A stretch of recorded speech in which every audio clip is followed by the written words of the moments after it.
எங்க நீங்க எங்கெங்க போறீங்க? என்கிட்ட பேச மாட்டீங்களா? பேசுறதுக்கு ஒண்ணும் இல்ல,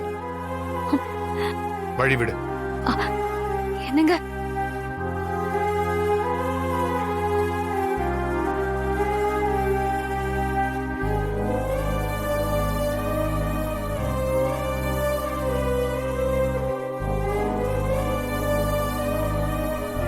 என்ன கண்மணி,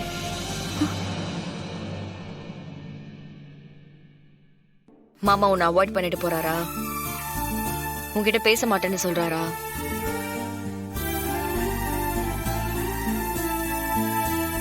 இது தர நான் ஆர்வத்துல இருந்து உன்கிட்ட படிச்சு படிச்சு சொல்லிட்டு இருந்தேன். நீ தான் புரிஞ்சுக்கவே இல்ல. நீ செஞ்ச இந்த தப்ப உன்னை சுத்தி இருக்கிற அம்மா, தங்கச்சி, மாமான்னு யாருமே பொறுத்துக்க மாட்டோம். அப்படி இருந்தும் கூட யாரை சந்தோஷப்படுத்துறதுக்காக இப்படி பழிவாங்க சுத்திக்கிட்டு இருக்க? நேத்து வரைக்கும் மாமா உன்னை எவ்வளவு நம்பினாரு. இப்ப பாரு, எல்லாம் போச்சுல.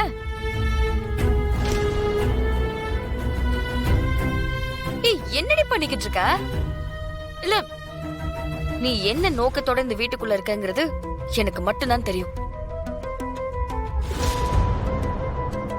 ஆனா அத நானே போய் சொல்லிருந்தேன்னு வச்சுக்கோயேன், மாமா சத்தியமா என்ன நம்பி இருந்திருக்க மாட்டாரு. அந்த அளவுக்கு உன் மேல நம்பிக்கை வச்சிருந்தாருடி. ஆனா நீ என்ன பண்ண? அந்த நம்பிக்கைக்கு பெருசா நீங்க என்ன கொடுத்த? அவர் பெத்த புள்ளைய உள்ள தூக்கி வைக்கிறதுக்கு பிளான் பண்ணிருந்த, அதுவும் இந்த வீட்டுக்குள்ளேயே இருந்து.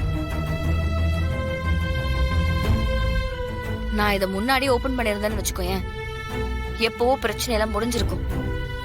இந்த மாதிரி கோர்ட்டு கேஸ் நாங்க அலைஞ்சிருக்க வேண்டிய அவசியமே கிடையாது. உன் லைஃப் கெட்டக்கூடாதுன்னு தாண்டி நான் அமைதியா இருந்தேன். இப்போ உண்மை எல்லாருக்கும் தெரிஞ்சிருச்சு. எப்படி எல்லாரையும் ஃபேஸ் பண்ணுவ?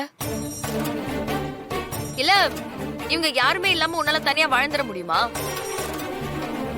அப்படி ஒரு வாழ்க்கையே நரகோண்டி. தயவு செஞ்சு இனிமேலாவது கொஞ்சம் திருந்தி வாழு.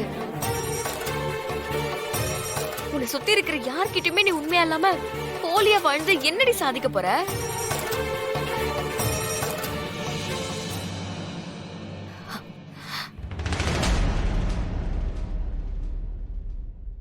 கண்மணி, ஒரே ஒரு விஷயம் மட்டும் புரிஞ்சுக்கோ. பொய் மட்டும் நம்மள என்னைக்குமே காப்பாத்தாது. நாம பொய்யா இருக்கோம்னு தெரிஞ்சோன்னு வையேன், நமக்கு உதவி செய்யணும்னு நினைக்கிறவங்களே நம்மளை விட்டு விலகி நிப்பாங்க.